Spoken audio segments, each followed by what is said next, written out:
Il est certainement en ce moment l'un des Camerounais les plus célèbres sur la toile et au niveau des médias. Je voudrais parler du capitaine Effoudou. Tout est parti d'une émission où il a eu à donner certaines déclarations. C'était d'abord avec le ministre d'État, secrétaire général de la présidence de la République, Ferdinand Ngongo, où ce capitaine Effoudou l'a taxé de tous les noms d'oiseaux à travers des accusations hautement graves. Nous pensions alors que c'était la fin de ces révélations. Le capitaine Effoudou est passé à une autre haute personnalité de la République et là nous parlons du vice-amiral Joseph Fouda, très proche collaborateur du chef de l'État du Cameroun. Il traite sans embâche ces derniers de bandits en parlant par exemple des faits véritablement qui donne froid au dos, mettez fait entre guillemets. Je commence par vous, le professeur Mathias Eric Wanangini. Je sais que vous en avez déjà parlé, mais comme le monsieur, je veux parler du capitaine Effoudou, ne cesse de monter d'un cran. Il a d'ailleurs dit que les prochains jours vont être plus déterminants au niveau des révélations fracassantes. De manière générale quand même, comment vous jugez ce jeune capitaine de l'armée camerounaise? Merci de me donner la parole. Ce que nous savons, c'est que M. Effoudou a été révoqué du cadre des forces armées du Cameroun. Donc, il n'est plus un militaire. Cela étant dit, même s'il n'est plus un militaire, il y a toujours des exigences déontologiques qui s'appliquent aux anciens militaires. Si on vous radie des universités, vous cessez d'être politologue? Non, je dis il n'est plus militaire. D'abord, les deux corps n'ont pas exactement la même structure.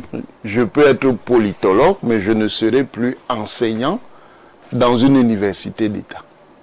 Mais vous pourrez comme enseignant ailleurs? Oui, si je veux. Quelqu'un qui a eu une formation militaire aussi pointue. Il n'est plus militaire, il a été révoqué. D'une école militaire. Attendez. De ce Et puis ensuite, puisque vous évoquez la situation, par exemple, si un enseignant est révoqué, ce n'est pas la même chose qu'un enseignant qui allait à la retraite. Donc vous voyez qu'il y a des nuances dans les situations, mais ce n'est pas le principal. Maintenant, il fait des révélations. Pour quelqu'un qui est censé, la première chose qu'il se pose comme question, c'est pourquoi maintenant? Pourquoi maintenant et pas avant? Le timing est important? Oui, le timing est important parce que le timing peut révéler justement qu'on s'inscrit dans une situation qui est intéressée. Ça peut d'abord être la marque d'un règlement de compte, quel que soit ce qu'il va évoquer, que ce soit fondé ou pas, en disant que lui, il estime que son honneur a été atteint et qu'il se défend ou pas. Il aurait pu faire ces révélations avant, que son honneur soit atteint. Si son honneur a été atteint, pourquoi maintenant?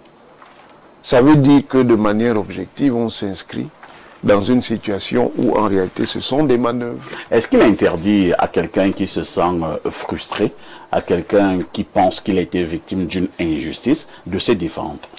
Il peut se défendre, je ne l'empêche pas de se défendre, mais en se défendant, je pose toujours la question, pourquoi maintenant?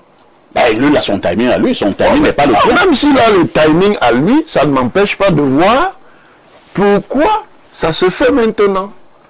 Ça se fait maintenant précisément parce qu'il y a un certain nombre de forces qui sont d'ailleurs très différentes et qui n'ont pas nécessairement les mêmes intérêts, qui entretiennent autour du Cameroun une spéculation chrysogène. C'est-à-dire il s'agit de créer par la parole, par la communication, l'idée que le Cameroun est un pays qui va entrer en crise.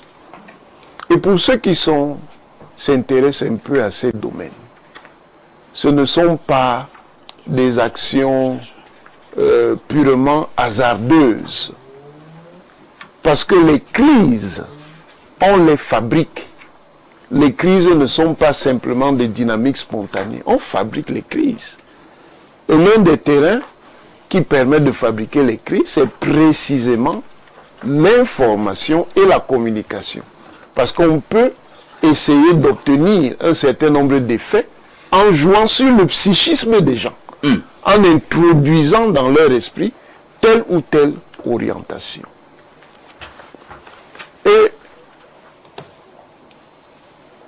évidemment, c'est clair.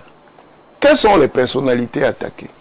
Nous allons citer certaines. Hein. Vous avez cité le ministre d'État, secrétaire général à la présidence. Vous avez vu l'amiral Joseph qui attire non seulement les regards, mais suscite aussi les convoitises, parce qu'il occupe une position qui est centrale dans l'architecture du système. Vous avez le contre-amiral Fouda, qui, dans l'architecture pratique du système, est un maillon important en raison de la confiance dont il bénéficie du président Paul Biya. Bon, est-ce que ce sont les seuls qui bénéficient de la confiance du président? Je n'ai pas dit qu'ils sont les seuls. J'ai dit qu'ils occupent des positions qui sont convoitées. Mais pourquoi Foudou s'intéresse à eux? Il s'intéresse à eux. Et Foudou veut le pouvoir? Attendez, je n'ai pas dit qu'il voulait le pouvoir. Je dis seulement qu'ils s'intéressent à eux d'abord parce qu'ils occupent ces positions. Et que ces positions dans l'architecture du système sont importantes. Et à un moment où on voit précisément s'activer des réseaux qui veulent inscrire dans les esprits que le pays va entrer en crise, mais qu'est-ce qu'il faut faire pour faire entrer un système en crise? Il faut cibler les gens qu'on considère comme les piliers du système. Il faut les attaquer. Quel que soit ce qu'on va évoquer, que ce soit fondé ou pas, ce qui est important, c'est cette dynamique-là. Très bien. Docteur Valère Bessala, je viens de suivre le politologue. Hein. Moi, j'ai une autre question. C'est vrai que lui-même, d'une manière ou d'une autre, il chute presque par là. Est-ce que ce qui devrait nous intéresser, est-ce que c'est le timing de M. Foudou? Est-ce que c'est le contexte de l'heure? Ou alors, ce qui devrait nous intéresser, pour le cas d'espèce, c'est de savoir est-ce que ce que M. Foudou dit est vrai ou alors est faux? C'est un plat qui se mange froid. Donc la question du timing est très importante. Même lorsque vous devez parler, vous devez savoir quand il faut parler. Lorsqu'il faut faire une révélation, vous devez savoir quand est-ce qu'il faut faire cette révélation pour vous assurer, notamment, que l'effet escompté sera atteint. Donc, je viens de disqualifier les raisons pour lesquelles le capitaine Effoudon pourrait le soupçonner d'intervenir. Ou je viens de disqualifier aussi le timing. Je reste sur ce qu'il dit. C'est ça qui est le plus important. L'homme vous a dit qu'effectivement, il a été radié de l'armée, il a donné ses raisons. Tout à fait. Il a même confondu l'État à travers des actes qui étaient signés le même jour. Un acte qui l'affectait, qui le mettait à la disposition d'une unité, le même jour. Et un acte signé encore par le même président qu'on dit qu'il est encore très fort, très vivant, qui le radiait de la même armée. Mais là, il y a comme un problème. Alors, il a confondu l'État. Mais là n'est pas le plus important. Le plus important, c'est l'homme qui parle, ce qu'il dit. Moi, je ne fais que résumer. Si je me trompe sur un point, vous m'arrêtez. Et je résume. L'homme dit qu'en haut là-bas, à côté de Paul Biya, tout le monde est pourri. Il a cité des pontes du régime. Il a donné les mécanismes par lesquels les gars escroquent et arnaquent les Camerounais en général ou les porteurs d'argent en particulier. L'homme vous a fait savoir que même au sein de nos forces, il y en a qui sont coupables de dossiers délicats sur des détournements. Il a dit, je ne fais que résumer, moi je ne cite pas les noms sont connus. L'homme vous montre aussi, à travers sa stature, qu'il n'est plus lié à votre affaire de droit de réserve. Droit de réserve. Il faut le laisser tranquille avec cette affaire. Vous l'avez radié de l'armée. Il est sorti du pays. Il se défend. Et vous n'allez pas l'empêcher de se défendre. Si vous pensiez qu'il avait des choses à vous dire, vous auriez pu l'écouter pendant qu'il était encore en fonction. Vous aurez pu examiner tout ce qu'il avait à vous dire et vous aurez pu tirer la réalité. Je parle là de vous, c'est-à-dire ceux qui dirigent actuellement et qui se plaignent que le monsieur, il parle. Il doit se défendre. La statue de l'homme nous montre aussi, capitaine Effoudou, que ce pays est un pays qui tue les jeunes. Voilà un monsieur qui est né en 90, sorti des miens en 97, 27 ans, radié en 2004, 2026 même, je vais dire comme ça, mais il était déjà sorti du pays 2 ans avant. Donc à 36 ans, sa carrière est terminée dans un corps et dans des services assez sensibles. Quand même bien on peut lui reprocher ce qu'on lui a reproché, vous pensez qu'il est à l'image de quoi? C'est du système. J'ai suivi des gens pour l'humilier, dire il était impliqué dans un dossier de demande de ceci, de cela. Nous allons en parler. Hein? Oui, j'évoque juste ça comme ça au passage pour dire qu'en fait, voilà l'image. Mais qui éduque les enfants aujourd'hui? C'est bien ceux qui sont là au gouvernement qui éduquent le bas peuple. Et un jeune qui sort de l'EMIA a tout pour réussir. S'il se retrouve dans ce que eux, ils disaient qu'il a fait, ça veut dire qu'il n'a fait que voir ce qui se passait là-bas. Et il a vu que c'était ça la donne. Et il y est entré. Aussi simple que ça. Parce que s'il vous sort des dossiers comme cela, il vous dit tel a pris tel jour, tel jour, tel jour, tel jour. Et vous aussi vous dites, lui aussi il a fait ceci. Ça veut dire qu'en fait, il a justement... Bon, entre-temps quand même, Valère Bessala, vous reprenez la parole. Est-ce que c'est parce que vous avez travaillé dans une structure, si je m'entends ce que vous dites, et vous pensez que là-bas, c'est pas l'orthodoxie qui est véritablement la valeur, vous commencez aussi à faire comme eux, et vous pensez que vous vous dédouanez de cette manière-là. Comme chacun fait du mal, moi aussi je fais le mal. Je vais vous répondre par une anecdote. Vous savez, c'est un monde que je côtoie beaucoup, hein, comme d'autres mondes, comme le monde de l'armée. Alors, j'ai rencontré un soldat. Il doit être un premier maître. C'est dans la marine. Un grade à la marine. Il se retrouve en exil. Il dit, mais qu'est-ce que tu fais là? Il me dit, ben voilà. Un général, mon patron, qui est un général, m'a utilisé pendant des années pour aller toujours à Kribi et je crois à Douala, prendre chaque mois, si ce n'est pas 6 millions, 10 millions, 15 millions, 20 millions dans les banques déchargées et venir lui remettre.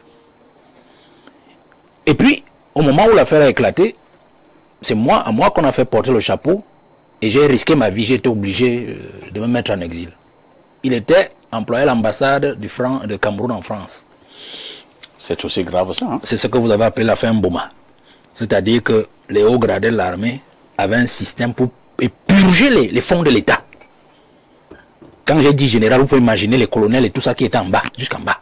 Et ils utilisaient donc ces petits soldats-là pour aller prendre cet argent-là à gauche, à droite, dans les banques, en leur nom, et ainsi de suite. Et puis ça se passait normalement. Quand ça a éclaté donc, qu'est-ce qui s'est passé? Tous ont sacrifié leurs hommes de main, leurs coursiers. Je vous raconte cette anecdote pour que vous compreniez que les ordres sont les ordres dans l'armée. Et le respect de la hiérarchie est d'or. Autant comme vous êtes en train de vouloir dire à Effoudou, le droit de réserve, le droit de réserve, le droit de réserve. Et ils étaient dans l'armée. Et quand vous voyez un quartier maître ou un premier maître, ils gagnent combien à la fin du mois? 120 000, 130 000. Et puis vous allez lui dire, il nourrit sa famille avec. Et vous allez lui dire un matin qu'il sera viré de l'armée parce qu'il a refusé d'exécuter un ordre d'un général. Il est obligé de le faire. Mais on l'a sacrifié. C'est ça qu'Effoudou est en train de nous renvoyer à la figure. Parce que vous voulez dire qu'en fait, comme il a vu, ils sont en train de faire, un chef de service des renseignements à l'état-major particulier du président est important. Monsieur Parfait ici. Ça veut dire qu'il voit des choses. Et il y a une possibilité qu'on l'instrumentalise à tout bord. Je veux même vous dire une chose, parce que lui aussi peut avoir sa part d'ambition. Hein. Pour moi j'aurais trouvé que c'était précoce. C'est-à-dire que vous sortez en 2017, bon, son parcours là au milieu, il a eu quelques affectations, ainsi de suite, mais des affectations vraiment très importantes. Vous savez que c'était une carrière suivie. On appelle ça des carrières suivies. C'est-à-dire que quand il sort de l'EMIA, quand on voit le genre de poste qu'il a occupé, on sent que ça, c'est quelqu'un qui est suivi. C'est-à-dire par une autorité ou alors par une hiérarchie assez importante. Et jusqu'au parachutage, là, il se retrouvait. Donc, c'est quelqu'un qui avait un avenir doré. Doré. Donc, je ne voudrais pas que l'on pense que M. Effoudou est dans des chimères. Parce qu'il parle des choses qu'il a vécues. Il parle des choses qu'il connaît. Et voilà, que répondez-vous à ceux qui pensent que M. Effoudou est dans un règlement de compte? Je vous ai dit que je ne cherche pas à connaître les raisons pour lesquelles il parle. C'est les faits qui m'intéressent. Moi, je sors donc en disant ceci. Effoudou nous montre clairement que l'État a foutu le camp. Effoudou nous montre clairement que Biya n'a jamais été là pour le peuple. Effoudou n'a jamais été ça. Effoudou nous montre qu'effectivement, Paul Biya est à l'origine même de toutes les douleurs des Camerounais. Il a dit ça. Si il vous dit qu'autour du président, les gens se comportent comme ça. Effoudou a dit ceci, Valère, qu'il ne mal parlera jamais du président de la République et son épouse. Voilà. Mais qui gouverne le Cameroun actuellement? Qui a les clés du Cameroun actuellement? Il faut être fou ou déréglé pour qu'un type pareil vous amène ou dise ce que vous voulez qu'il dise. Non, et vous ne pouvez pas dire ça. Sinon les ports du Cameroun seront fermés. Mais quand il parle, attendez, le poisson pourrit pas la tête. Vous le savez, non, monsieur Chapafa ici? On dit aussi que dans l'armée, la troupe est à l'image du chef. Lui, il a été dans l'armée. Il sait de quoi je parle et ceux qui nous écoutent savent de quoi je parle. Chiton Valère. Oui. Pour dire donc que Effoudou, je sors par là, vous m'avez interrompu. Effoudou nous dit que c'est Biya qui est le chef de tout ce qui nous arrive. Effoudou est en train de nous dire que ce qui se passe actuellement là, que lui il dénonce depuis étant chef de service de renseignement, si ça a perduré jusqu'à ce jour, c'est parce que Biya a voulu que cela perdure. La preuve, vous-même vous avez posé des questions ici, à Tété et à Soulé. Il n'y a pas de gouvernement alors que les gens ne travaillent pas, alors que les gens volent, Covid, quand 2019, tout ça détourné, ils sont toujours au même poste jusqu'à aujourd'hui. Ça veut dire quoi? Que le président est d'accord avec les voleurs et les pilleurs. Aussi simple que ça. C'est ce que Effoudou est en train de dire. Et que lorsque un jeune ose dénoncer, lorsque un jeune dit « j'ai vu telle chose qui n'est pas bien », Biya préfère sacrifier le jeune. Parce que Biya n'a pas défendu Effoudou. Pourtant, Effoudou vous dit, je suis tombé sur un marchand, je veux dire quoi? Une tentative, du moins un putsch en préparation. Et je suis tombé sur un individu qui importait des armes. Avec l'autorisation du ministre de l'administration territoriale, du ministère de l'administration territoriale. Il a sorti le document. Rien n'est inventé. Et quand il sort le dossier, il dit, tellement appelé pour me menacer, tellement appelé pour me menacer, tellement appelé pour me menacer. On m'a traduit au conseil de discipline. On m'a posé une affaire sur la tête. Et puis, je me suis retrouvé. Pour préserver ma vie, j'ai dû m'échapper. Vous voyez ça? Donc le président a sacrifié. Et il dit très bien qu'il avait transmis tout ce dossier au président de la République par les voies hiérarchiques. Très bien. Alors, je vais seulement vous donner un signe. Depuis là, vous voulez chuter. Oui, j'ai fini. Je vais vous donner un signe. Et vous lui parle de tout le monde en mal. Du moins, ce dont il parle en mal autour du président, sauf du chef d'état-major particulier du président, qui était son patron. Vous n'avez pas remarqué? Ah, merci, mon voisin de gauche vient d'acquiescer. Pour dire que, voilà, il a été toujours en accord avec son patron. Parce que s'il n'avait pas été en accord avec son patron, qu'il aurait aussi livré. Bon, c'est vrai qu'il n'a pas fini de parler, hein. Peut-être dans les jours prochains, il pourra aussi le livrer. Mais en l'état actuel, il nous montre effectivement qu'il a toujours été en accord parfait avec sa hiérarchie. Donc s'il vous dit que ce qu'il a dénoncé, il l'a transmis à sa hiérarchie pour la haute connaissance du patron, c'est-à-dire HP, le président de la République, ça veut dire en fait que Biya a sacrifié un jeune qui avait dénoncé. Et c'est un peu comme Garga. Garga a dit dans les années 90, on vole. Vous vous souvenez de l'affaire Messi, qui dirigeait la banque Soulé. Vous vous en souvenez, non? Alors qu'on savait bien qui met les mains là, à la caisse là-bas, et on savait bien que la personne là était proche du président, et c'était pour les intérêts de 3 points de suspension. Garga, on l'a sacrifié, non? On lui a demandé de déposer sa démission parce que Garga ne vous dira jamais. Garga ne vous dira jamais pourquoi il a démissionné. Merci. On va passer la parole à Maître Thierry Atangana, qui suit avec une grande attention tous ces dossiers. Il ne s'en cache pas. Il a d'ailleurs au conseil du contre-amiral Joseph Ofouda. Alors, vous-même, hein, Maître Thierry Atangana, Effoudou, je vais parler comme au quartier ne vous a pas loupé dans ses sorties. Alors, Effoudou parle de manière très basse du contre-amiral, il dit: j'ai choisi de mettre la tenue militaire ce matin pour vous parler, mon général. Vous êtes un bandit. C'est Foudou qui parle. Et il revient sur ce qui avait constitué à un moment donné l'actualité au Cameroun autour d'un certain Parfait Mbapou, qui avait d'ailleurs été incarcéré. On parlait des... comment vous appelez ça, de ceux qui trafiquaient les postes. C'est-à-dire que certains donnaient beaucoup d'argent pour pouvoir acquérir des postes au Cameroun, et certains avaient fait comprendre que ça émanait du contre-amiral, monsieur Ofouda. Des personnes ont été interpellées et on ne sait pas par quelle alchimie les mêmes personnes avaient été relaxées. Et Foudou revient sur ce dossier. Et Foudou parle également de la fameuse mallette du chef de l'État qui avait été volé il y a plusieurs années, et Foudou dit que c'est le général le même qui avait volé la fameuse mallette et a demandé au lieutenant Emané d'aller garder cette mallette, et finalement c'est Emané qui avait fini par payer les frais. Et Foudou parle de beaucoup d'autres choses, par pudeur, je ne voudrais pas les énumérer ici en direct. Alors, quel est quand même le regard que vous posez sur de telles accusations que beaucoup estiment être des accusations hautement graves pour des personnalités très proches du chef de l'État? Monsieur Parfait, ici, merci beaucoup. Je vais vous dire d'entrée de jeu que tout ce que monsieur Efoudou raconte ne relève pas du scoop. Pour nous, c'est un non-événement. Et je vais vous dire pourquoi. Déjà, je vais apporter mes réponses sur une ou deux articulations.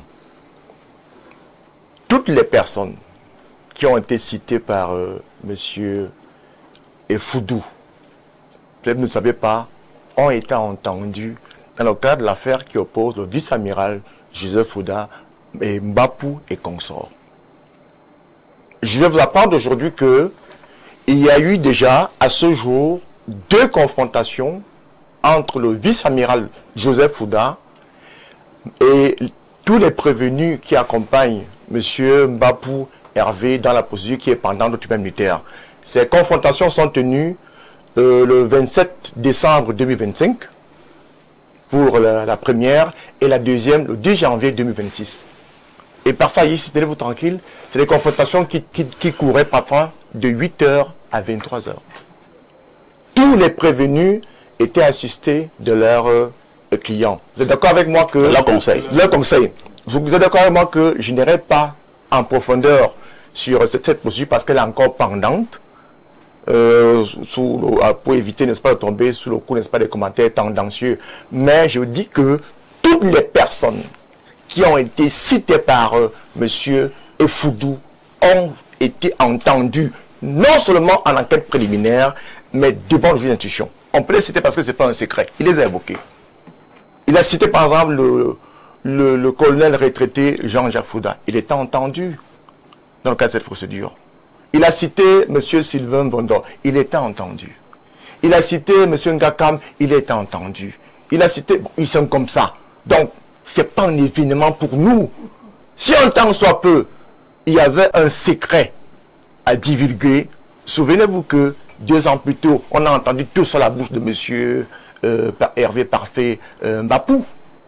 Lorsque, surprenant tous les Camerounais, il avait fait diffuser un voice où il donnait l'impression qu'il échangeait avec le vice-amiral Joseph Fouda. Il a donc eu le privilège d'être en face de vice-amiral. Je vous dis, soyons un peu patients, puisque actuellement nous attendons l'ordonnance qui va intervenir. À ce moment, nous allons encore davantage communiquer. Quand je vais faire cette première précision, je voudrais établir donc le lien qui est entre M. Efoudou et le vice-amiral Joseph Fouda. Ils ont quand même un lien. Il y a un lien. Vous allez comprendre c'est lequel. Une plainte est déposée par mes soins, par hasard à ce moment-là. C'était le 18 août 2023.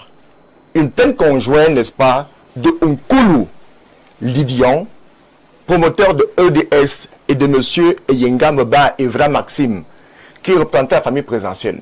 Une plainte qui est déposée contre M. Chumamo Patrice Alas Pat Diamant, au groupement territorial de gendarmerie de Yaoundé. Sauf que nous ne savions pas que pendant que cette procédure suivait son cours, et je vais vous préciser, M. Evra est vivant, il était entendu au gouvernement. À l'époque, c'est le lieutenant Aïssi Nanga, qui était commandant du commandement de l'État gendarmerie de Yaoundé.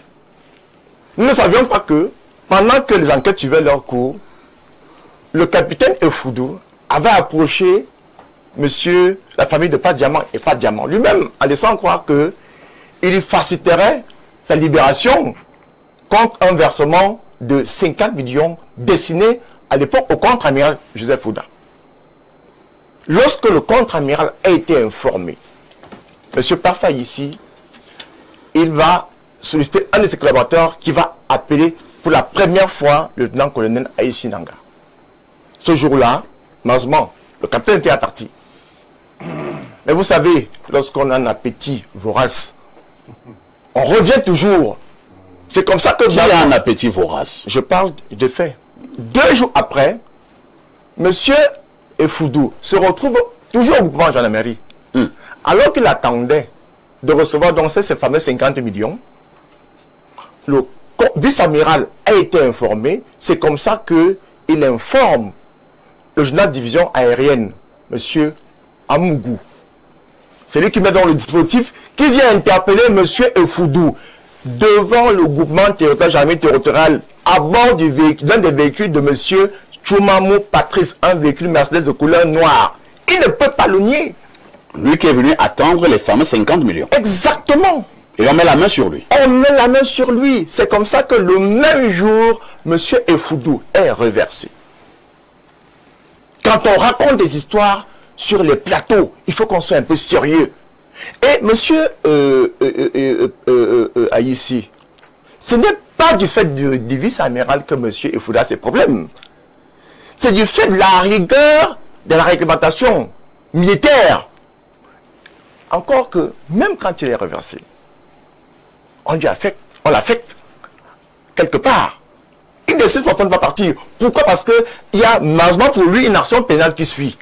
Et il a dévoilé, il était entendu par le colonel Otoulou à l'époque et par le colonel désormais général Elondou Mesmer pour des faits qui allaient manifestement induire à une procédure pénale. Il choisit donc de fuir. Alors, venir aujourd'hui, ça nous permet donc de répondre à une première contre-vérité. Parce que lorsque M.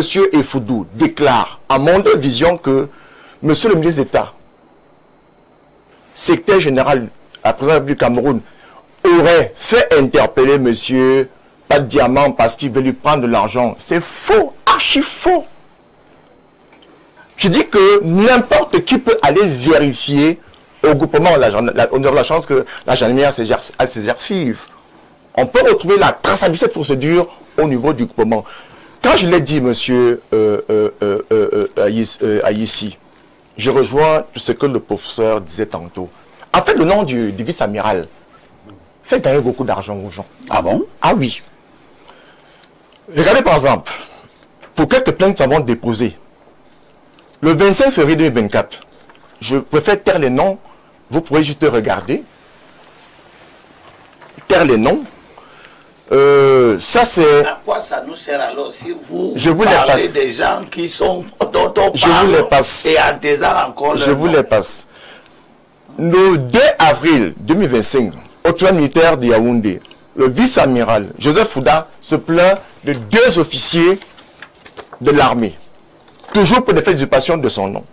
Ces personnes ont été entendues au groupement territorial de gendarmerie de Yaoundé. L'affaire est actuellement en pendant au niveau du parquet militaire. Le 6 août 2025, le vice-amiral se plaint d'un magistrat en fonction qui usurpe de son nom, de son grade et sa qualité pour prendre l'argent aux gens. Et récemment encore, M. Parfa ici, le 7 avril 2026, un individu se faisant passer pour le vice-amiral va interpeller un commandant de brigade dans la ville de Yaoundé, le menaçant pour obtenir, n'est-ce pas, une libération d'une tierce personne. Dieu merci, ce gendarme nous a interpellés. Ce monsieur a été géolocalisé. Il est actuellement détenu à la prison de Konengi. Voilà autant de plaintes Et rassurez-vous, lorsque nous déposons des plaintes, nous faisons des ampliations dans toutes les unités, à l'effet d'inviter le haut commandement à sensibiliser les hommes pour que les gens utilisent le nom du vice-amiral, M. Parfait ici. Regardez par exemple ici. Ça, c'est une plainte déposée le 1er juin 2026 auprès du premier président de la Cour suprême du Cameroun contre un magistrat. Le même 1er juin 2026, une plainte déposée au procureur général près la Cour d'appel du centre contre un magistrat. Le 1er juin, plainte déposée au premier président de la Cour suprême du Cameroun contre un magistrat. Donc, il en est comme ça. Donc, ce sont des magistrats qui utilisent abusivement le nom du contre-amiral pour des fins d'arnaque et d'abus. Là, c'est un magistrat. Oui. Et curieusement, parmi les personnes que M. Effoudou prend à témoin, oui, comme étant celle qui aura assisté à les remises de fonds, ce magistrat en fait partie. Ah bon? Ce nom a été cité, c'est pas moi. C'est un monde de vision. Donc, c'est pour ça que je disais tantôt que nous qui suivons au quotidien les dossiers du vice-amiral, vous ne pouvez pas imaginer, j'aime évoquer, en tout cas, je vais cette plainte-là. Un individu possédant un snack bar du côté d'Odja, subissant un contrôle des impôts, va déclarer que le snack bar appartient au vice-amiral. Les histoires fantastiques que nous suivons tous les jours. Et c'est pour ça que la sortie des Foudou. Quand je dis que pour nous, c'est un non-événement. Il nous a dit quoi? Attendez un peu, Maître Thierry Tangana. Oui. Pour vous, c'est un non-événement, mais pour certains, ce n'est pas un non-événement. On vous a bien suivi hein, pour la première partie, je préfère en parler ainsi. Mais il y a également un autre fait, vous mettez les guillemets à fait, sur ce qu'est Foudou dit au sujet du vol de la mallette présidentielle. C'est une affaire qui avait secoué le Cameroun et Foudou pense dire la vérité maintenant aux Camerounais en disant clairement que c'est le contre-amiral Joseph Fouda qui avait volé la mallette du président et a fait porter le chapeau au lieutenant Emané qui avait été mis en prison et par la suite a trouvé la mort. Alors, vous quel conseil du contre-amiral Fouda? Est-ce que le général vous a parlé de cette affaire, surtout au moment où Effoudou dit aux Camerounais que voilà celui qui avait volé la mallette du chef de l'État? Ce n'est pas un secret parce qu'une enquête judiciaire avait été conduite. Elle a rendu ses conclusions et puis à l'époque, le lieutenant est passé devant le tribunal et il a été condamné. Ce n'est pas un secret là-bas. Par contre, ça rejoint ce que Dr Bessala disait tout à l'heure. Ils sont dans l'armée. Lui, il n'était que lieutenant et il avait en face de lui un haut gradé, un officier supérieur. Il a simplement obéi aux ordres. C'est aussi possible? Parfait ici, oui. Avec votre permission, je dis souvent que je ne fais pas du vaudou. Vraiment, restons objectifs, soyons froids. Essayons, n'est-ce pas, d'aborder les sujets que nous avons avec une certaine objectivité. Voilà un individu dont je vous parle. Qu'on a dit, c'est pas que on l'a interpellé alors qu'il était parti. Il est encore assis dans le véhicule du fameux Pas de Diamant. Il est au niveau du groupement. Pas de Diamant, c'est qui? Pas de Diamant, c'est un homme d'affaires pour lesquels mon client à l'époque, M. Nkoulelian, poursuivait pour des faits de blanchiment d'argent, des fuites de capitaux. Ça m'a fait l'objet d'une procédure qui est pendante au niveau du... C'était un gros problème, une affaire de gros sous. Ce monsieur était assez riche parce que il a fait beaucoup d'unités de police judiciaire. Il était au groupement, il était à la police, il était dans beaucoup d'autres unités comme ça parce que, justement, la fortune dont il se prévalait souffrait, n'est-ce pas, de quelques soucis. Vous voyez un peu. Donc, au niveau de l'affaire ayant trait à la mallette du chef de l'État, c'est encore des fantasmes des Foudou, c'est ça? Comme l'affaire qui a trait avec M. Mohamed Sani. C'est pour ça que j'ai été très ravi que M. Mohamedou ait fait une sortie pour clarifier ce qui s'était passé. M. Parfait ici, par rapport à ce cas par exemple, une enquête a été instruite par le président de la République du Cameroun. Parce que justement, ça allait dans tous les sens. Cette enquête a été conduite au niveau du service central. où il a été clairement établi que ce monsieur était en possession d'armes de 7e catégorie à usage personnel. On peut raconter ce qu'on veut raconter, mais les faits sont là. Sauf que malheureusement, parfois ici, ceux qui se viennent sur les plateaux dire n'importe quoi ne se font pas violence pour aller à la source, à l'effet de conforter les propos qui viennent tenir. Je prends un petit cas par exemple. Allez-y. Il y a un lanceur d'alerte. Bon, disons, un lanceur d'alerte. Qui... Un lanceur menteur.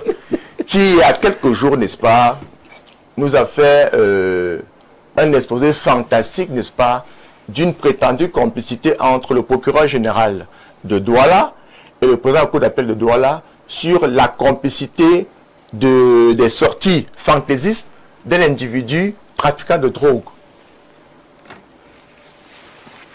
Ça a fait le boom sur la toile. C'est ce que moi j'ai fait, M. Parfait, ici. Non. Parce que nous sommes toujours en quête d'information. Moi, je me suis déplacé rencontrer le régisseur de la prison de Newbel sur la situation. Et j'ai été surpris de constater que cet individu, contrairement à ce qui était colporté sur la toile par ce menteur, pardon, ce lanceur d'alerte, n'avait aucune substance. Aujourd'hui, Parfait ici. Et c'est d'ailleurs pourquoi nous, au niveau de la Chambre nationale des experts criminels du Cameroun, je vous ai toujours dit, nous avons mis un accent particulier pour lutter contre tout ce qui est deepfake, contre tout ce qui est la désinformation, contre tout ce qui est fake news.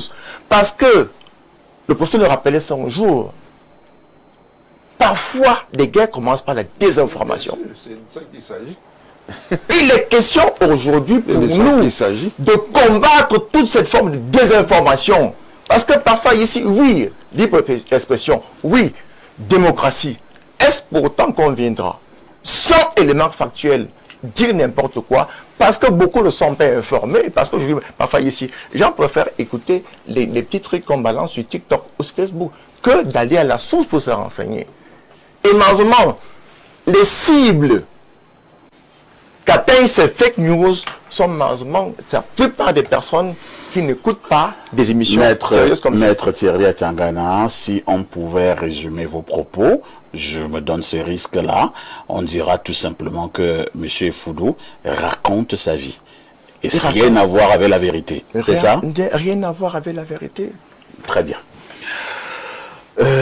Abel Elimbi Lobé, je vous passe à votre tour la parole.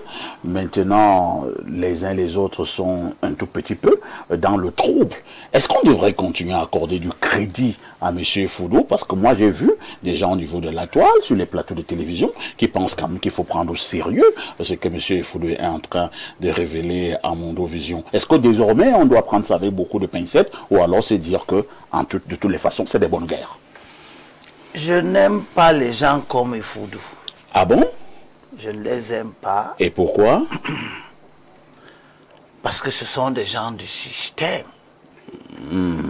Ce sont les gens d'un mauvais système qui étaient dans le mauvais système, qui travaillaient pour le mauvais système et qui pensent que ils peuvent prendre le système en otage, régler leurs comptes. Ils viennent nous dire que le système est mauvais le jour où probablement leurs intérêts dans le système n'ont pas été satisfaits. Il ne nous apprend rien. Mais toi aussi, tu ne nous apprends rien. Tu es venu défendre ton client. Ce n'est pas un tribunal ici. Parce que tout ce que toi, tu es en train de présenter, y compris Effoudou, eux-mêmes aussi peuvent amener leurs avocats ici. Imaginez ce que ça va devenir ici pour tous les avocats de tous les mises en cause. Se retrouver ici, chacun pour expliquer comment son client est plutôt propre. Si c'est pour la manifestation, la vérité, tant mieux. Peut-être faudrait-il donc que nous on quitte et que tu organises une émission avec les avocats de tous ces mises en cause. L'avocat a parlé, hein. Si l'avocat Maître Thierry Atangana n'a pas dit la vérité, les autres avocats pourront réagir. Je dis que cette émission... Il y a d'ailleurs des droits de réponse. Je dis que cette émission n'est pas un tribunal. C'est qu'on dit là, on va vous le retourner. Hein. Bien sûr. Quand vous dites que c'est pas un tribunal. J'ai 3 versets. Régulièrement, vous venez ici pour nous poser les problèmes fonciers de droit là, alors que ces problèmes-là, c'est gère au tribunal. Je suis avocat de personne. Ah, d'accord. Je dénonce les dysfonctionnements. Ici, lui, il est l'avocat des gens qui sont mis en cause. Vous pouvez Il a le privilège d'être... Vous pouvez amener le problème au tribunal. Oui, non. Je n'amène pas, je ne suis pas forcément la victime. Lui, il est un avocat. Il défend quelqu'un qui est au tribunal. Je suis l'un des conseillers vice-amiral, c'est une précision. Tu es Je vous dis conseil. que lorsque M. Foudou va sur la toile, c'est pas un tribunal aussi. Je suis... Non, il n'est pas au tribunal. Voilà. Il est monsieur Efoudou. S'il te plaît. Je vous en prie. Monsieur Efoudou est dans la gadoue. Il est dans la sauvagerie. Ah bon? Il est dans la bêtise la plus abjecte. C'est pour ça que j'ai commencé mon propos en disant je n'aime pas ce qu'il fait. Mais je n'aime pas aussi ce que vous faites. Parce que vous avez le privilège de venir et vous efforcer de blanchir quelqu'un qui est en cause dans des procédures. Mais M. Foudou également a fait un effort aussi. Et Foudou est un malfaiteur. On doit laisser dans les malfaiteurs. Pas du tout. Monsieur Mais ce Liminot. n'est pas les avocats des malfaiteurs qui viennent sur les plateaux de télévision pour montrer les malfaiteurs. Une précision, monsieur. C'est pas notre rôle. Non, tu as parlé Une précision. Oui, 2 secondes. précise alors. Monsieur le vice-amiral n'est mis en cause en aucune procédure. Ok. Il est mis en cause parce que lui-même il poursuit les gens, non? Il est partie civile. Peu importe, il poursuit, il est dans la procédure. N'est-ce pas? Il est dans la procédure. Il se plaint. Il est mis en cause. Lui-même, bon, il faut nous le mettre en cause. Allons-y. Gagnons en temps. 3 morceaux. Je parle à ceux qui nous écoutent et qui sont aujourd'hui en fait des victimes, nos compatriotes d'une manière générale, qui écoutent les ONA dans leur posture pour expliquer, qui écoutent le maître ou le conseil, l'expert, qui vient expliquer au profit des gens qui sont mis en cause dans un système. Eux tous établissent clairement la pourriture du système. Premier morceau, c'est Paul qui parle, dit à Timothée, dans 2 Timothée, chapitre 4, verset 3. Il y aura une période où ils ne supporteront pas l'enseignement salutaire. Mais selon leur propre désir, ils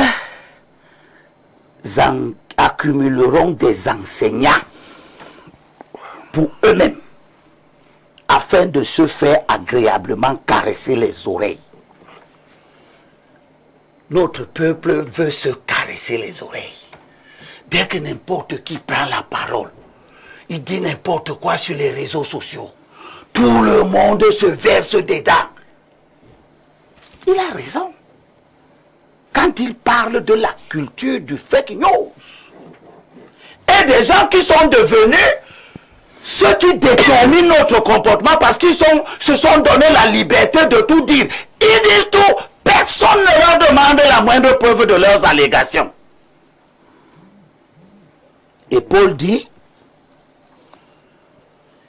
ils détourneront leurs oreilles de la vérité, tandis qu'ils se tourneront vers des fables. Et, deuxième morceau choisi, faisons un effort d'aller rapidement. On va aller vite, c'est court. Paul nous met en garde. Dit cependant, il y a aussi des faux prophètes parmi le peuple. Les faux prophètes. Jumanto, Maurice Boris Beltot, Judas. Ils sont tous les jours, ils connaissent tout, ils écrivent sur tout, ils parlent de tout. Tu les appelles des faux prophètes. C'est la Sainte Bible. Il y a aussi des faux prophètes parmi le peuple. Comme il y aura aussi parmi vous des faux enseignants. aux enseignants. Ces gens-là introduiront furtivement des sectes destructrices et renieront même le propriétaire, c'est-à-dire le chef de l'État, qui les a achetés, amenant sur eux-mêmes une prompte destruction. Dernier morceau. Oh là là, oh là là. Élie, c'est pas la messe ici. Je termine. Vous avez lu deux versets, vraiment. Ce n'est pas la messe. Je termine. C'est vrai, nous sommes dimanche. Je termine. Là, c'est un Jean qui parle. Bien-aimé. Ne croyez pas que toute parole est inspirée. Mais éprouvez les paroles inspirées pour voir si elles viennent de Dieu. Parce que beaucoup de faux prophètes sont sortis dans le monde. Nous sommes entrés dans un système où quelqu'un est là, il est le capitaine de Foutou, il sort, boum, il s'enfuit, il est en Europe, il s'assoit, il porte l'armée, les attributs de la nation camerounaise, de l'État du Cameroun, il se donne là, il croit qu'il nous dit quoi? La première des choses, c'est que Effoudou est l'incarnation des dysfonctionnements de ce pays. Il a quel âge? 36 ans. Et tu dis qu'à quel âge il est entré dans le renseignement au haut niveau? 2021, je crois. Vous trouvez normal que dans un pays normal, un enfant à peine éprouvé, vous le mettez dans le système, vous lui êtes dans de telles positions, comme il a dit, c'est un enfant suivi, n'est-ce pas? Il est dans le système des privilèges. Il se retrouve là où se traitent des affaires sensibles de l'État. Et tous les États du monde ont des affaires sensibles. Est-ce que justement, c'est pas en cela que ce monsieur Foudon peut justement mettre à nu le pouvoir? Peu importe, s'il ne m'intéresse pas. Mais en mettant à nu le pouvoir, c'est pas mettre à nu le pouvoir. Voilà. Tu sais pourquoi? Parce qu'apparemment, vous soutenez le pouvoir. Non, pas du tout. Je veux dire que Effoudou ne nous apprend rien. Il parle de quoi? Il parle de la corruption, non? C'est de la corruption que Effoudou parle, n'est-ce pas? Fallait-il attendre qu'il soit lui-même cité dans des affaires de corruption pour commencer maintenant à vouloir nous démontrer que Fouda est corrompu, tel général est corrompu? Nous savons depuis la nuit des temps que la corruption qui gangrène le Cameroun, les officiers généraux sont impliqués dedans. Bon, à notre niveau, nous n'avons pas de preuves. Mais attends, ce n'est pas. Mais vous n'avez jamais eu la preuve de la corruption de personne. Mais ceux qui vont en prison, c'est parce qu'il y a eu des preuves. Et ceux qui ne parlent pas, ils ne le sont pas. Chiton et Elimé Lobé. Nous savons que dans les casernes, le carburant fait l'objet de beaucoup de corruption. L'approvisionnement dans les casernes fait l'objet de corruption. Nous savons que nos grands militaires ne sont pas propres. Nous n'avons pas la preuve. La gangrène qui gronge le Cameroun, les officiers sont dedans.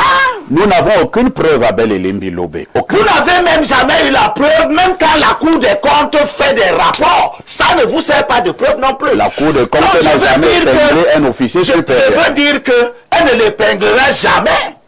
Donc la Cour des comptes ne regarde pas ce qui se passe dans l'armée. Est-ce que depuis que comment on appelle le tribunal criminel spécial est là, vous connaissez un officier général supérieur qui a été épinglé? Mais les voilà qui sont cités dans des tas d'affaires. Abel Elimbi Lobé apporte la preuve et ces officiers supérieurs seront épinglés. Pour dire quoi? Pour dire que monsieur Effoudou est un homme du système. Vous l'avez dit. Il est la manifestation même des dysfonctionnements du système. Très bien. Puis il croit maintenant que... il y a la redondance, on va passer à notre parallèle. Je suis en train de conclure. Il croit maintenant que nous sommes en quête de ces saletés qu'ils viennent révéler. Mais il ne fait pas de révélation.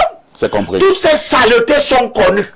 Très bien. Soulé. Et je dis, et je mets en garde pour la dernière fois, tous ceux qui servent le système et qui croient que quand ils sont en déchéance, quand on leur a refusé un privilège, ils peuvent se servir de nous comme des espèces d'appâts en faisant comme s'ils vont venir, ils sont dans notre lutte. Notre lutte n'est pas une lutte de règlement de compte, monsieur Efudou. Vous réglez vos comptes. Avec les toi-même tu es Efudou. Tu règles tes comptes avec les Fouda, avec les Onana, avec les Mbarga, avec les Si. Vous êtes dans une... C'est-à-dire que c'est un groupe. Vous êtes en train de vous manger et j'aimerais vous donner Galate. Non, on n'a plus le temps de Galate.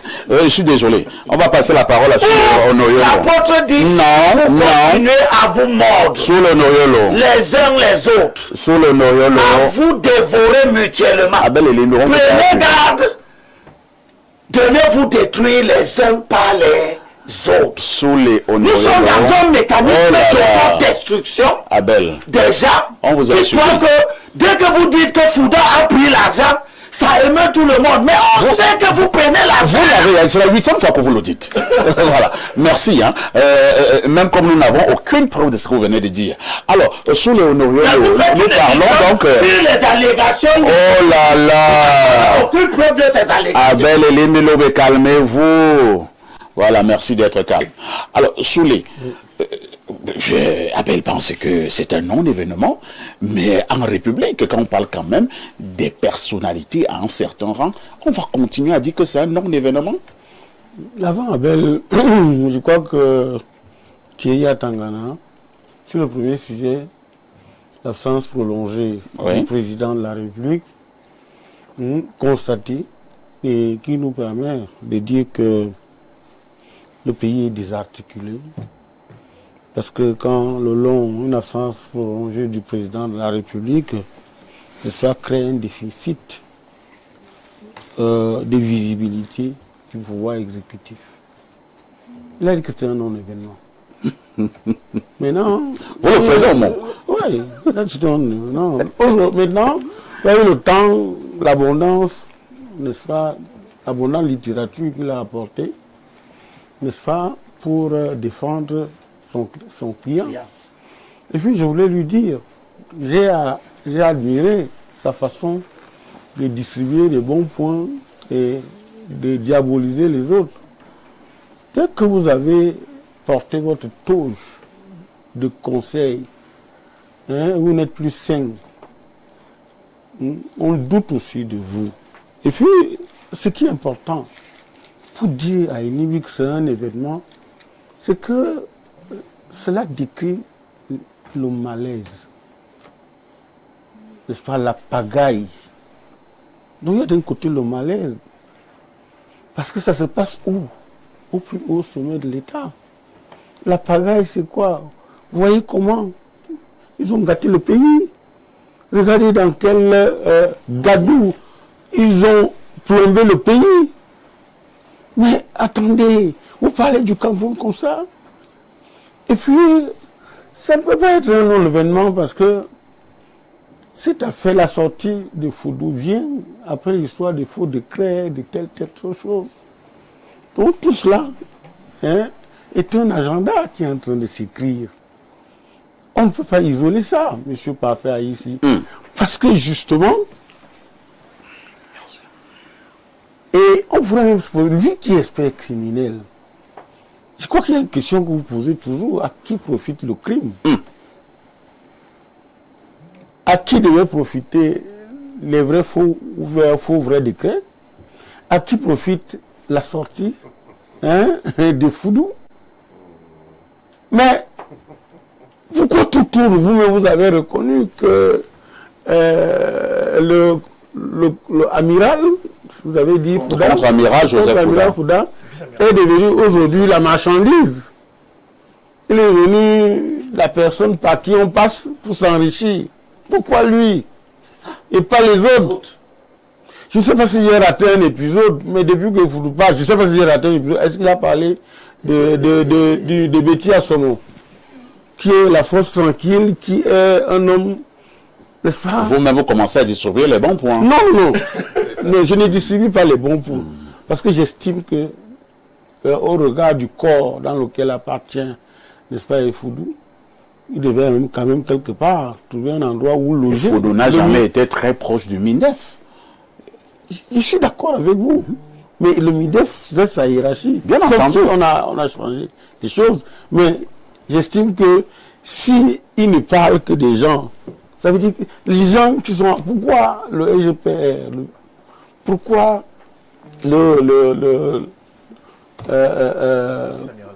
voilà, pourquoi est-ce qu'on n'est pas plongé là dans l'enjeu de la succession de Et c'est cette Diab. question que je voulais te poser pour nous poser comme la question, parce que depuis de longs mois, vous et moi, sur ces mêmes plateaux de télévision, nous parlons de ce que pratiquement tout le monde sait déjà. Le Cameroun est désormais entretenu par une lutte de clans. Apparemment, cette lutte est désormais même ouverte. Et si Foudou était également déjà désormais un grand acteur de cette lutte des clans. Et d'où la question, à qui profitent les sorties de M. Foudou? Les sorties de M. Foudou ne sont pas saines. Elles ne sont pas fortuites? Non.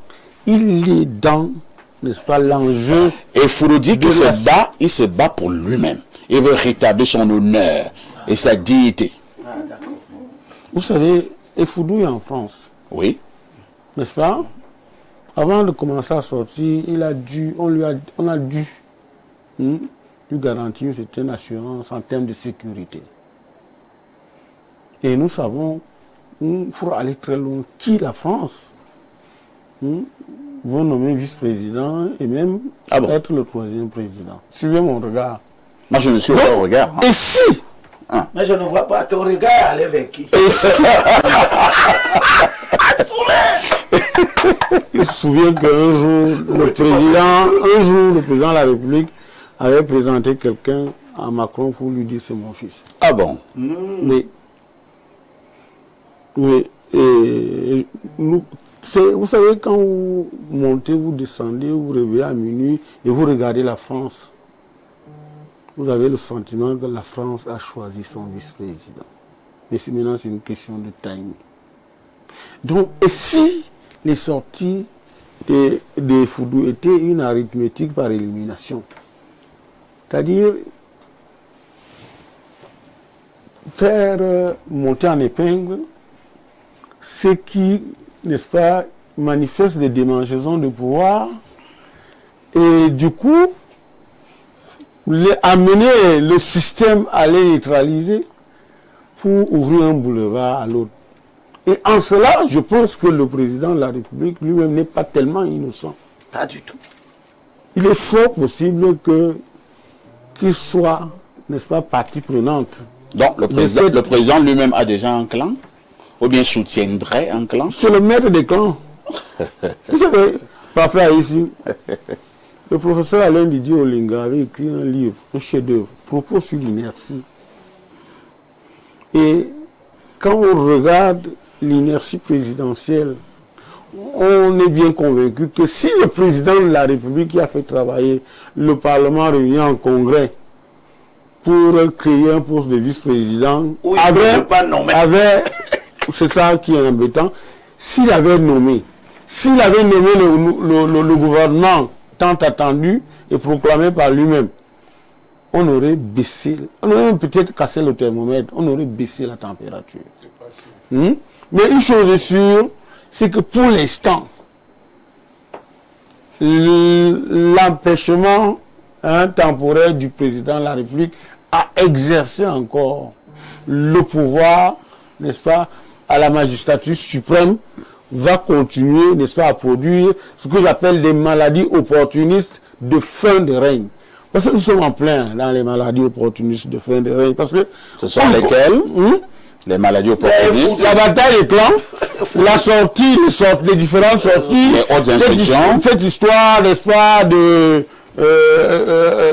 du client de Maître Thierry Antoine, tout cela, en réalité, c'est cela.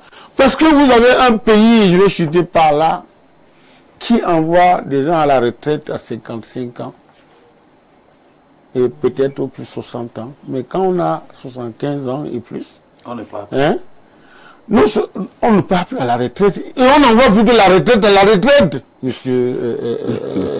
Merci Solé. Monsieur Parfait. Donc toute la question est là, parce que justement, il y a des gens qui pensent que c'est la République est devenue leur affaire, c'est la République de quelques-uns. Et la caution leur est donnée par le président de la République lui-même. Aujourd'hui, vous savez, le président de la République, je vais chuter par là, il y a un peu de paresse, et peut-être même de temps en temps de lâcheté dans ses méthodes. Donc, en se faisant livrer la tête de certaines personnes qui veulent prendre son pouvoir, ça lui permet, n'est-ce pas, de les envoyer peut-être au Niouf, ou alors de les envoyer en exil, et ça lui permettra... C'est peut-être aussi ça le cynisme politique. Bien sûr, mais attendez, c'est un parfait cynique politique. Encore qu'on ne peut pas occuper ces fonctions-là, rester 43 ans au pouvoir si on n'est pas cynique politiquement. Nous allons repartir du côté de la messagerie, où je continue à être très bousculé par les Camerounais à travers le monde. Ce message qui nous vient de la Suisse, bonjour parfait. Et je pense que le monsieur répond à Soulé. Bonjour parfait, oui, Effoudou a parlé du ministre Betty Assommo en disant qu'il subit de la pression de la part du SGPR et qu'il faudra que l'OMINEF ait de la personnalité. C'est Guillaume. Un autre message ce dimanche matin. Bonjour à vous, le sac de modérateur, et à tous vos panélistes. Monsieur Elimbi Lobé aurait pu être un bon pasteur. Il explique les versets avec pertinence. C'est Fred Marion depuis Olimbe à Yaoundé. Un autre message ce jour. Bonjour, parfait ici. Le capitaine Effoudou est un déserteur et un menteur. Il a été nommé tout jeune responsable à un poste très important à la présidence. Personne ne le connaissait à part ses amis dont ils mangeaient ensemble. Maintenant qu'il est à l'étranger, il a ses problèmes. Il se permet d'accuser ses amis. Raison pour laquelle il faut reprendre les enquêtes de moralité dans nos forces armées. C'est Mandeng de Kribi qui envoie cette contribution. Salut parfait à ici que Effoudou laisse les Camerounais tranquilles. Il a mangé sur la même table aujourd'hui que ça bloque. Il fait de telles révélations. Pourquoi ne pouvait-il pas les dénoncer plus tôt? C'est Thierry Onana depuis Mokolo. Une autre contribution dominicale. Le téléspectateur dit ceci. En sciences politiques, l'absence de Paul Biya illustre un usage souverain de son absence qu'il érige en instrument de gouvernement. En se retirant de la scène depuis 63 jours, le président Paul Biya gère désormais le pouvoir par l'attente physique pour cultiver le fantasme de l'irremplaçabilité. Loi 16 de Robert Greene. Faites-vous désirer, utilisez l'absence pour accroître le respect et l'honneur. Il laisse aussi volontairement ou involontairement les personnalités gouvernementales au cœur des polémiques s'exposer, se dévoiler et révéler leurs failles sous un regard distancié. Ce qui est sûr, certaines vérités cachées en dévoilent d'autres. C'est lui Constantin à depuis Ngusso. Merci. Je vais vérifier ça tout à l'heure près de mon politologue sur le plateau. S'il connaît cette théorie-là. Alors, bonjour parfait ici. Pourquoi vous n'invitez plus Chief Mila Souté? Y a-t-il un problème à cela? Merci. C'est un message qui nous vient de la France. Est-ce que Chief Mila Souté s'est plaint? Si Chief Mila Souté s'est plaint, qu'il m'appelle et on va voir comment résoudre notre problème. Surtout qu'il n'aille pas voir le capitaine Effoudou. Alors, un autre message ce matin. Bonjour le panel, c'est un gros événement. Dans un pays normal, des enquêtes devraient être ouvertes.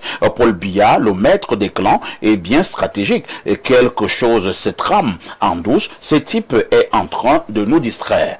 Alors, je reviens à vous. Il y a d'abord Valère qui voulait intervenir. On prend donc d'abord rapidement le professeur Mathias Eric Onangini. Professeur, c'est le dernier tour de table concernant cette actualité inscrite à l'ordre du jour. Au-delà de tout, est-ce que M. Effoudou ne nous ramène pas dans ce que nous appelons de plus en plus au Cameroun la guerre des clans? Première question à votre niveau. Deuxième question, répondez clairement à cette autre problématique inscrite sur la table de débat ce matin. M. Effoudou serait-il en train de mettre le pouvoir à nu? Bien, ce qui se passe avec M. Effoudou exprime la guerre des clans d'une certaine manière.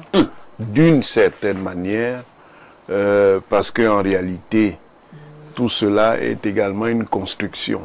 Non pas qu'il n'existe pas de rivalité entre différents barons et différents baronnies, mais le niveau de dramatisation est peut-être quelque chose qui peut faire méconnaître quels sont les véritables mécanismes. Deuxième chose, est-ce qu'il met le pouvoir à nu? Je ne pense pas qu'il le mette fondamentalement, puisque lui-même s'est dressé une limite. Ce qui permet de comprendre que, en réalité, ce qui se joue avec lui, c'est sa volonté de revenir dans le système. Ah bon? Oui. Il veut par exemple réintégrer l'armée camerounaise? Oui, c'est sa volonté de revenir. Et c'est possible?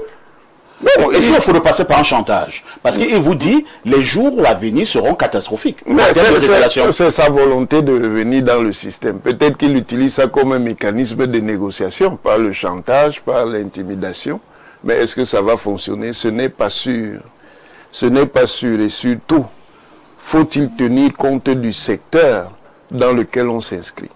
Vous savez que dans le fonctionnement des États, tout ce qui a trait aux services de renseignement, aux services spéciaux, c'est quelque chose qui est extrêmement délicat. Et quand vous avez été là-dedans, il faut faire extrêmement attention. D'ailleurs, vous nous ramenez au fameux droit de faire. D'ailleurs, dans ces éléments qui circulent, vous avez certainement vu l'enregistrement autour de la conversation entre M. Mbapou et lui-même, M. Effoudou. Apparemment, M. Mbapou vient de dire qu'il a piégé M. Effoudou, puisqu'il a enregistré sans que M. Effoudou le sache. Ah, moi, je n'en sais rien. Eux-mêmes, ils savent ce qu'ils ont fait là-bas, mais ce qui s'est dit... Finalement, est-ce que c'est pas ce que les autres peuvent appeler la guerre des caïmans? On peut le voir comme ça. On peut voir comme ça, comme étant la guerre des caïmans. Mais dans cette guerre des caïmans, ne vous ennuyez pas. Les mécanismes de commande prennent le pas sur tous les réseaux. Ça veut dire que quand vous connaissez l'architecture du pouvoir, même si les gens font leur guerre qu'ils font là, le jour où le chef va décider de l'orientation, ça va finir. Le chef actuel? Ben, je parle du président Paul Biya. Encore faut-il qu'il en soit encore capable. Oui, mais à la fois, c'est ça votre contradiction. À la fois, vous dites, le président Paul Biya est fini. Mais en même temps, et ça, on a vu ça par exemple dans l'intervention de M. Onoyolo, c'est lui qui serait derrière tous les clans là, il serait le maître. Mais finalement, il est fini ou il n'est pas fini. Professeur Owonangini, au-delà de tout, est-ce que cette affaire mettrait le pouvoir à nu? Non, elle ne met pas... Tout au contraire, ça galvanise le pouvoir? Ce n'est pas que ça galvanise le pouvoir. Est-ce que c'est moi, j'y vois? Non, moi j'y vois plutôt autre chose. Ce que je vois derrière ça, c'est la volonté et à la fois des lobbies internes, d'autres diraient endogènes, et des lobbies externes, d'autres diraient exogènes, veulent construire du Cameroun une image d'un pays qui va entrer en conflagration.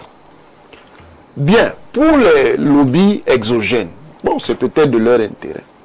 Mais pour les lobbies endogènes, il faut faire extrêmement attention. Le Cameroun n'est pas n'importe quel pays. Si vous y fabriquez, parce que vous avez vos intérêts de pouvoir, une crise, vous ne pourrez pas la maîtriser. Et je l'ai déjà dit, quand je vois les Kassans qui se penchent sur notre pays, une guerre au Cameroun, parce que ce qui se passe là, ce sont des manœuvres qui préparent les guerres. Ah bon? Je vous le dis. Non, c'est pas un jeu. Ce n'est pas un jeu. Si c'était un jeu, c'est un jeu d'enjeu. Ce n'est pas un jeu. Une guerre au Cameroun, c'est au moins 50 ans. Je répète, une guerre au Cameroun, c'est au moins 50 ans. Et c'est l'enfer des enfers terminé. Nous allons peut-être faire confiance à la Bible de Limbi Loubé pour que nous n'entrions pas dans ce genre de guerre qui ferait 50 ans.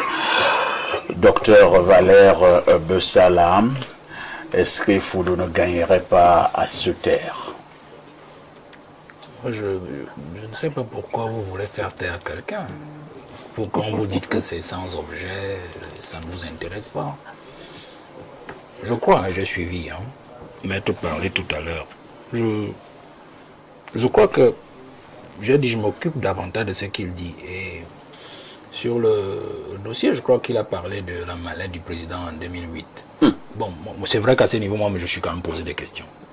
Et Foudou avait 18 ans à l'époque. Bon, et puis... La date même qu'il a donnée ne correspondait pas. Voilà. Non, c'est même pas ça mon problème. Il avait 18 ans à l'époque. Et il parle d'une chose alors que le dossier n'était plus vraiment dans ses services. Enfin, quand il est arrivé en 2021, c'est pas... Non, à 18 ans, il était déjà là. Non, je vais dire ceci. Il n'a même pas besoin d'être là en 2008. Je dis simplement que la façon dont il a fait 2008, nous on a suivi quand même à une certaine époque, sous d'autres yeux, c'était pas ça.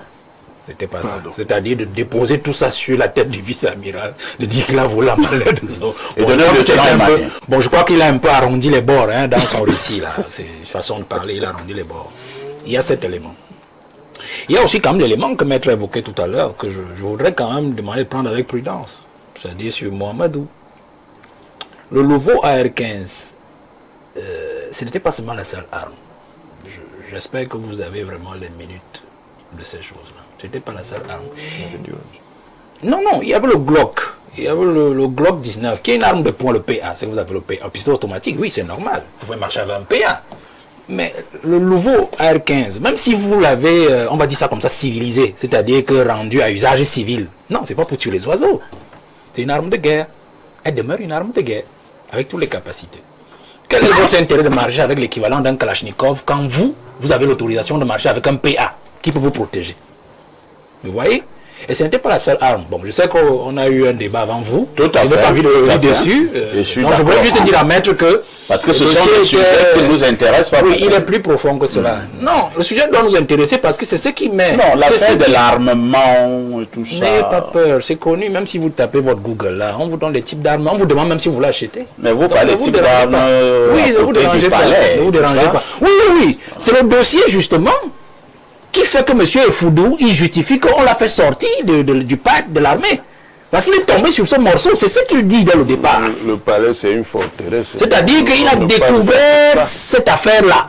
Et les pressions l'ont amené à être éjecté de l'armée. C'est ce dossier même qui est le fond de son intervention, parce que Tété lui disait qu'il ne comprend pas. C'est le dossier-là. C'est-à-dire qu'il faudrait tomber... Est-ce que l'éjection de Foudou ne serait pas une façon de le protéger? Non. Moi, ce n'est plus là-bas, je n'analyse pas l'au-delà.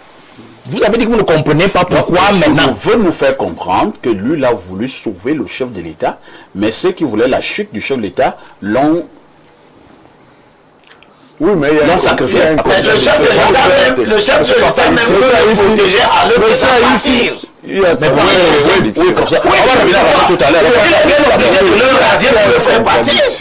Oui, professeur. Monsieur Foudou dit qu'il a inventé un coup d'État en préparation. Il le dit. Et il dit, si je me rappelle bien ce que j'ai lu, qu'il en a informé la très haute autorité, c'est-à-dire le chef de l'État. Et qu'il a donc donné toutes les informations qu'il y avait. Bon, si c'est donc le cas, vous pensez sérieusement qu'il peut l'avoir fait avec des éléments fondés?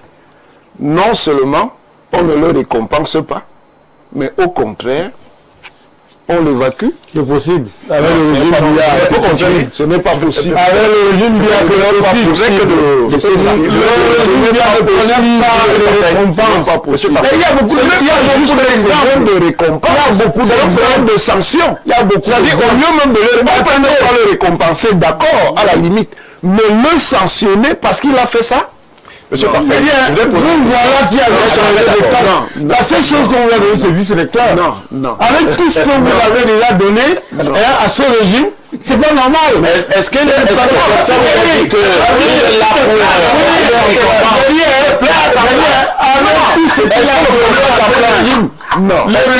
le régime est mauvais. Il est méchant.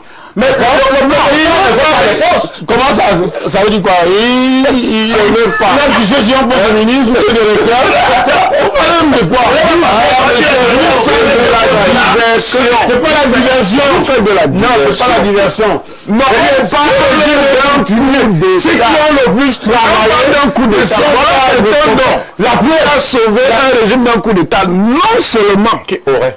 Non, disons même qu'il a même sauvé. Disons, qui aurait, effectivement.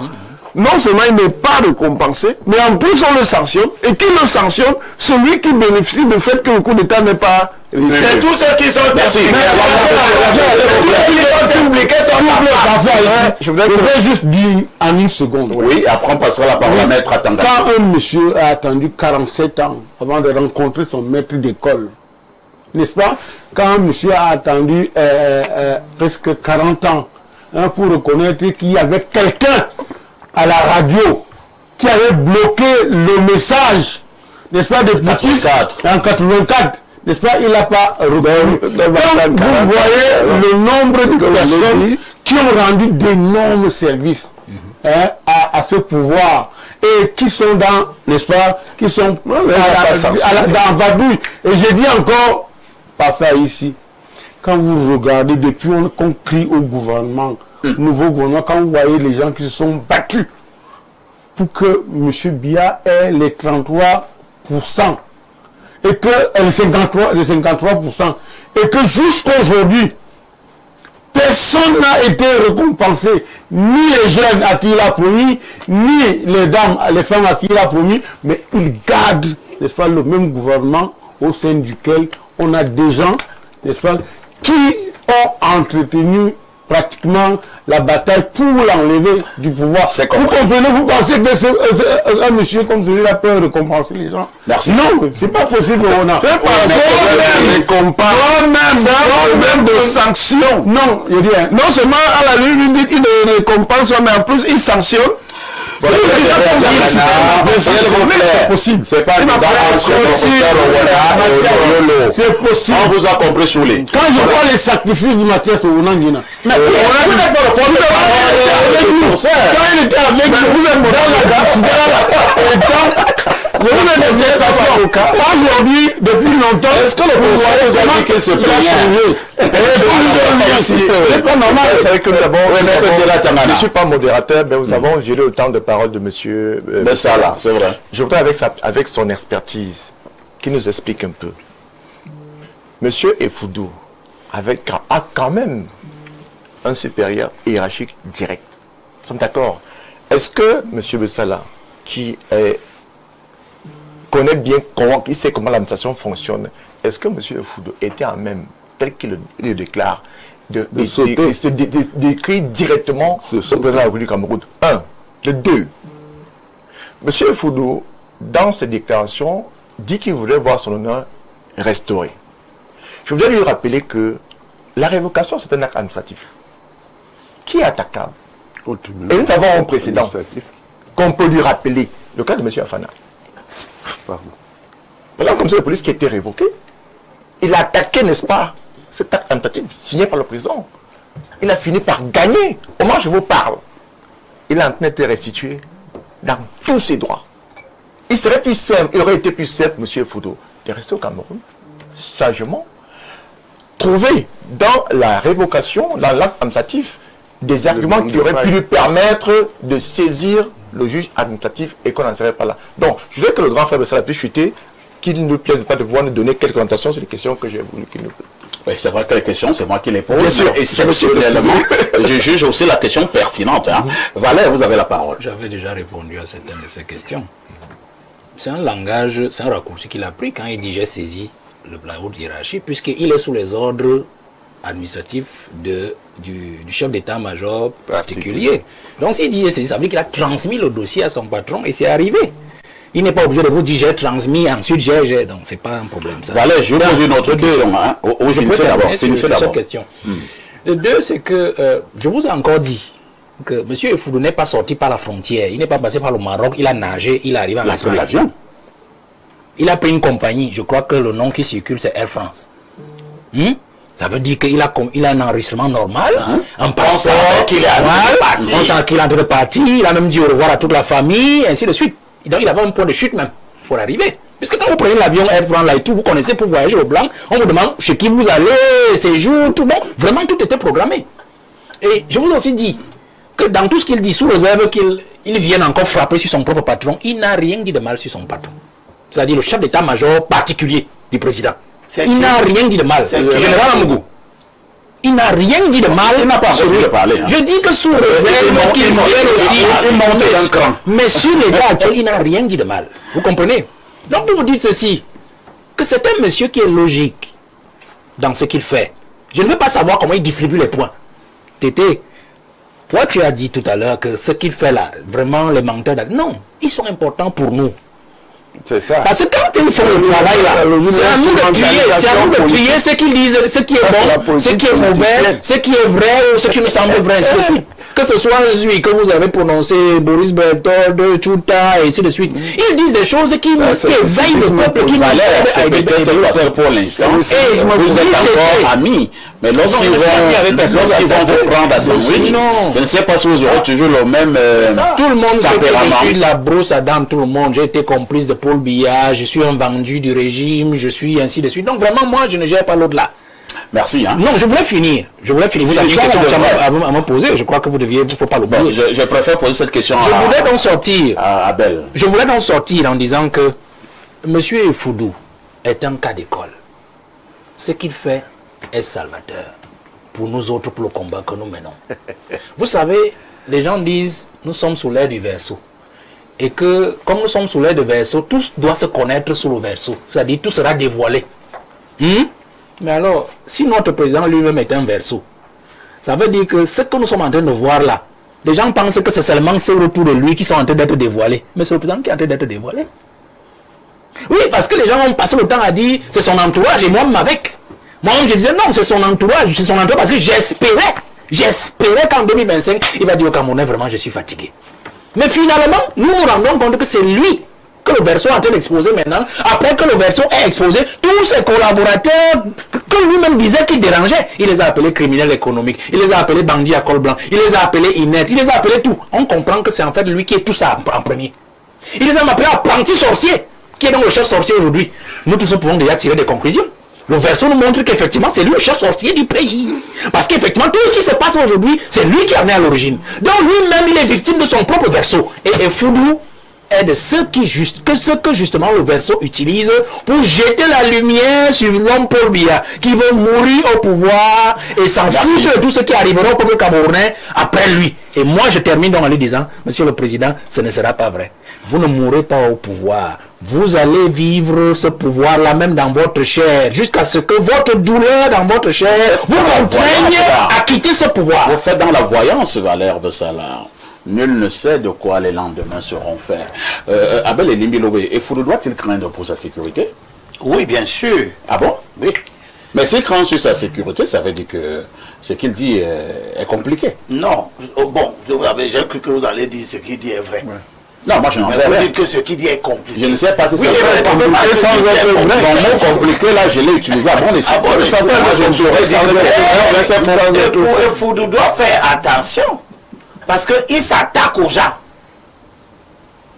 Et comme il s'attaque aux gens, ces gens-là peuvent se venger. Il est en train de se venger lui-même. Je veux dire à mes amis politiques que notre lutte pour l'avènement d'un nouvel ordre politique, ce n'est pas une lutte de règlement des comptes. Il ne faut pas croire que nous sommes là. Et vous ne nous apprend rien. Nous savons depuis des années et des années, quand lui, il était dans le système, que ce système marche mal. Fallait-il qu'on cite spécifiquement des gens haut placés pour qu'on s'en rende compte que le système marche mal? Le système s'y marche mal depuis des années. C'est comme les voyages du président à des destinations inconnues. C'est pas la première fois. Donc ça ne doit pas nous émouvoir. Monsieur le Président, restez là-bas. Ce ne sont pas des destinations inconnues. Hein. Le président est en Suisse. Et il ne revient pas à vous d'intimer l'ordre du président de rester. Non, je lui dis non, c'est un conseil. Comme vous nous lui demandez de rentrer. Les autres lui demandent de rentrer. Et toi, tu lui demandes de rester. Moi, je lui dis de rester là-bas. Ceux qui lui demandent de rentrer là maintenant, quand on se plaignait qu'il part trop à l'étranger, il nous disait qu'il part travailler. Ils se plaignent de quoi maintenant? Papa, reste là-bas. Démontre à tous ceux qui t'ont soutenu qu'ils étaient des menteurs. Reste là-bas, même un an. Tu es déjà à 63 jours. Continue. Laisse-les ici. Ils nous disaient hier que c'est bien. Que c'est bien de rester 40 jours. Ça peut être bien de rester 70 jours. Reste dehors. Reste ici. Qui parle comme il veut. Merci. Bon, Hein. je termine. Bien sûr. Je veux mon tour de parole, je n'ai pas pris. Hein. Oui, tu vas Vous prendre. venez de le prendre la souris. Non, il va revenir. Allons-y, Belle. Ngongo. Assomo. Fouda. L'autre, l'amiral, le chef d'état-major particulier. Amougou. Vous voyez, vous êtes tous la même chose. Non, vous êtes là. Vous tous êtes là. là dans des sous-entendus très compliqués. Vous tous là, Assomo. Avec Non. tous les autres. Avec de les tribalisme sur ce plan. avec les Efoudou, avec les madames, les messieurs, ceux à qui on ne veut pas, comment ils appellent ça, quand on appelait ça quoi?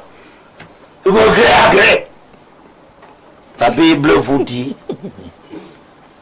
Galates, c'est Paul qui parle, Galates chapitre 5 verset 15.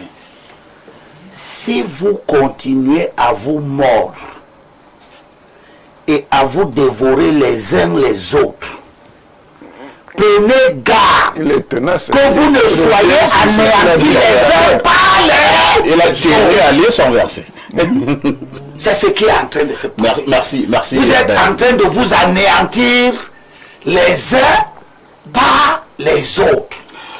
Et je vous On exhorte vous a compris. de vous faire preuve de retenue. Toutes vos révélations, toutes ces saletés, cette ambiance délétère On vous que a vous compris. créez, ça ne nous intéresse pas. Ce qui nous intéresse, c'est que on organise des élections propres Nous en parlons et que les tout à l'heure. Camerounais se dotent d'un nouveau chef de l'État. Et vous allez tirer les leçons. On vous a dit, vous allez voir. Soulé, est-il On va voir possible quoi. que d'autres Efoudou, pour l'heure, soient encore cachés et que le moment venu, ils pourront également montrer leur visage? Bien sûr, nous disions, vous voyez, la majorité de ces gens qui sont cités sont des gens qui se sont embourgeoisés. Dans l'armée, par exemple, que ce soit les hauts gradés, là, les généraux, ou bien le EGPR et tout cela. Tout à l'heure, vous avez voulu me dire que l'auditeur a voulu m'embarrasser en disant que Efoudou a parlé Du MINDEF. En Sauf disant que qu'il subissait la pression voilà. du SGPR. Vous voyez que pour une fois, Efoudou défend quelqu'un, n'est-ce pas? Et il défend le MINDEF. Mais ce que je voudrais dire, faisons très attention, Eline. Prenons ce qui se passe là au sérieux. Parce que vous savez, le président n'est plus jeune. Il est presque à la fin de son cycle. C'est presque son dernier mandat. Sauf si on veut le réélire en 2018, on avait dit que c'était également son dernier mandat. Il n'a personne d'autre. Parfait, je suis entièrement d'accord qu'on peut toujours le réélire en 2032. Il y a des gens qui disent déjà, qui écrivent des plaques, hein, pour lui, n'est-ce pas, candidat en 2032. Mais la question de fond demeure l'espace, le temps. L'espace, le temps. Parce que ce n'est pas le fait du hasard. Et c'est pour ça que je suis de ceux qui pensent, n'est-ce pas? Je crois que c'est le professeur enseignant des stratégies à l'école des guerres qui aurait dû le dire que Efoudou, comme tous les autres, n'est-ce pas, qui expriment les démangeaisons du pouvoir, sont les plus proches du bulletin de santé du président de la République. Ils connaissent l'état clinique du président. Donc, quand on regarde se dessiner les tensions au sommet de l'État, quand on regarde les dysfonctionnements, n'est-ce pas, très profonds sur les mécanismes de gouvernance, on ne peut pas se voiler les yeux. On ne peut pas rester tranquille. Parce que il faut se poser la question fondamentale, où est-ce qu'ils vont nous emmener? Qu'est-ce qu'ils préparent pour le Cameroun? Merci. Est-ce que ce n'est pas... est-ce qu'ils ne se battent pas comme ils le font, parce qu'ils ne s'entendent pas sur qui doit prendre, ce qui nous renvoie, n'est-ce pas, à la question fondamentale qui a pollué, n'est-ce pas, l'opposition camerounaise, le débat sur le candidat unique de l'opposition. Est-ce qu'aujourd'hui, le gré à gré dont on parle, si jamais ces gars se mettaient d'accord, est-ce que ce n'est pas une façon de récupérer ce pouvoir-là pour en douce, pour nous laisser peut-être même sur je ne sais pas, sur des chemins contrôlés. Ces gens-là, tu as fait cet effort ici avant les élections. Des mois et des mois, nous avons sonné le tocsin.